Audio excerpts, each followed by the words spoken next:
Retomando el dibujo de los primeros videos, donde vimos la construcción del mismo, vamos a mostrar ahora cómo es la manera de aplicar los principios de la luz más el proceso técnico que aprendieron con la escala tonal y la esfera y demás ejercicios prácticos que han realizado de cómo se sombrea. Recordemos que estamos trabajando con lápiz grafito desde una escala de 2H hasta 9B, o los que prefieran pueden trabajar con 2-3 lápices, digamos el B, el 4B y el 9B. Recuerde que entre más blando el lápiz, pues más oscuro va a ser. También recordar que no se hace por presión ni por fuerza la trama, o no se obtiene la escala tonal por fuerza o por presión del lápiz sobre el papel, sino que es una trama continua con la misma intensidad que se le hace al lápiz sobre el papel.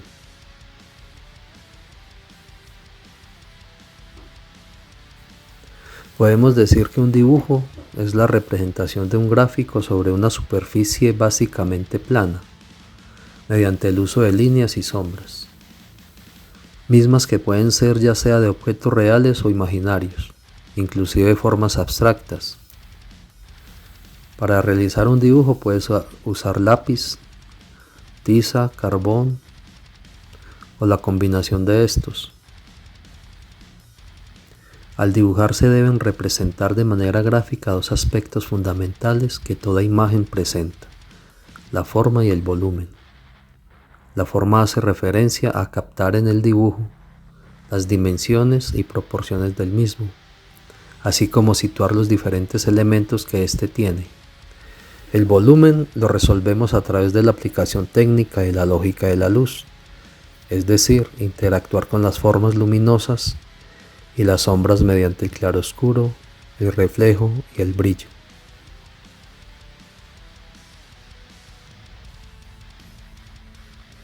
Nos enfocaremos en la explicación referente a lo que es el volumen en el dibujo. El volumen es el que nos permite distinguir los objetos que nos rodean.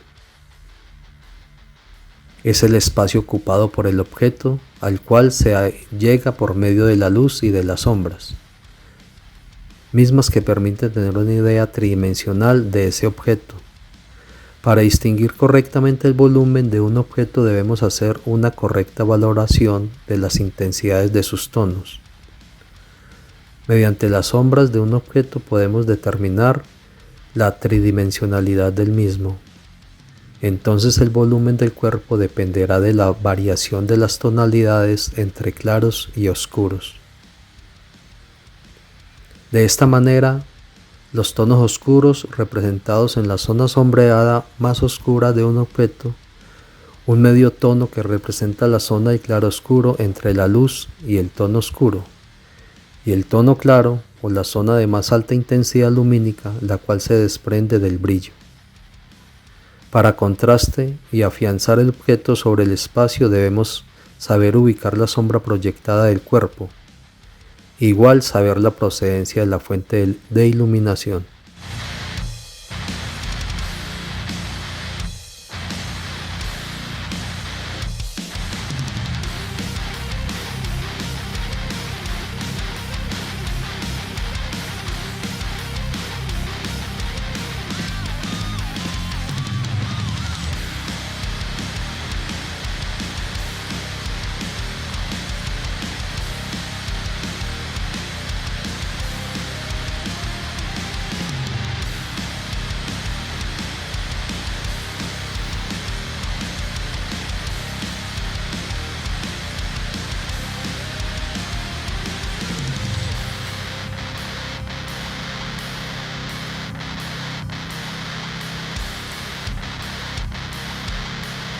Para poder percibir las formas de nuestro entorno es necesario que éstas sean iluminadas por una fuente de luz, sea natural o artificial. Por tanto, es la luz la que modela las formas y permite captar sus volúmenes. Por lo anterior, afirmamos, la fuente de luz, al incidir sobre los cuerpos, produce diferentes grados de iluminación, dando como resultado diferentes áreas, mapas, croquis o formas que denominamos principios de la luz.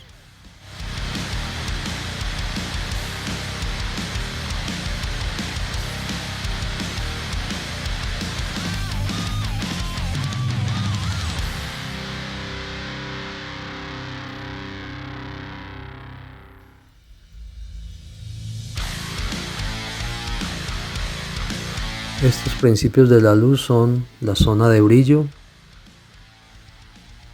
donde la luz incide directamente, la zona claroscuro o penumbra. En ella la iluminación es más suave al recibir la luz indirectamente. La zona de sombra propia.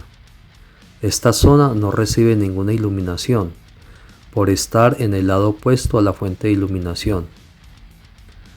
La zona de reflejo.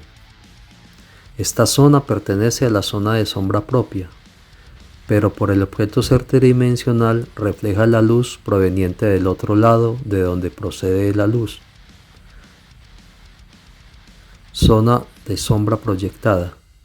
Los objetos al estar iluminados se proyectarán sobre la superficie, obteniendo en alto porcentaje su misma forma en tono oscuro.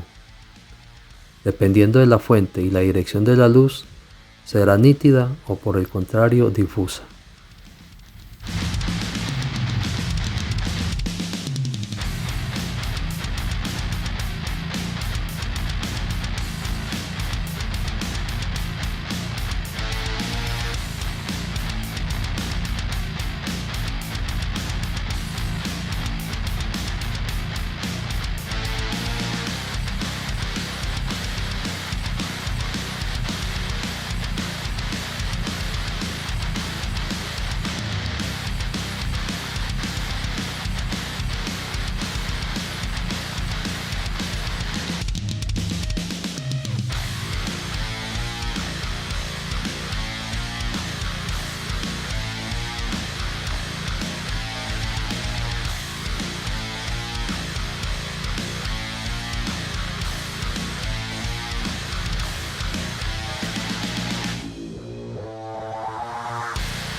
Así podemos continuar por mucho más tiempo. Ahí tienen un dibujo más o menos elaborado durante 5 o 6 horas, incluido el dibujo y modelando el claroscuro. Pudieron apreciar que al principio se utilizan los tonos más suaves y a medida que se intensifica en el tono se va modelando la figura, se resaltan los brillos, se resaltan los reflejos y por último, como vieron, las sombras proyectadas o sombras propias. Es de aclarar que para poder lograr estos mapas o estos croquis de sombras, de reflejos, etc., hay que primero determinarlos en su dimensión, O sea, ver eso como una forma, ver el oscuro, el brillo como una forma, para poder encajar un tono con el otro. Y así ir avanzando hasta obtener un dibujo del natural como el que estamos apreciando. La invitación es iniciar con figuras geométricas básicas, jugar con tonos de clave alta, clave baja, de alto contraste y poner en práctica todas las escalas tonales que han realizado.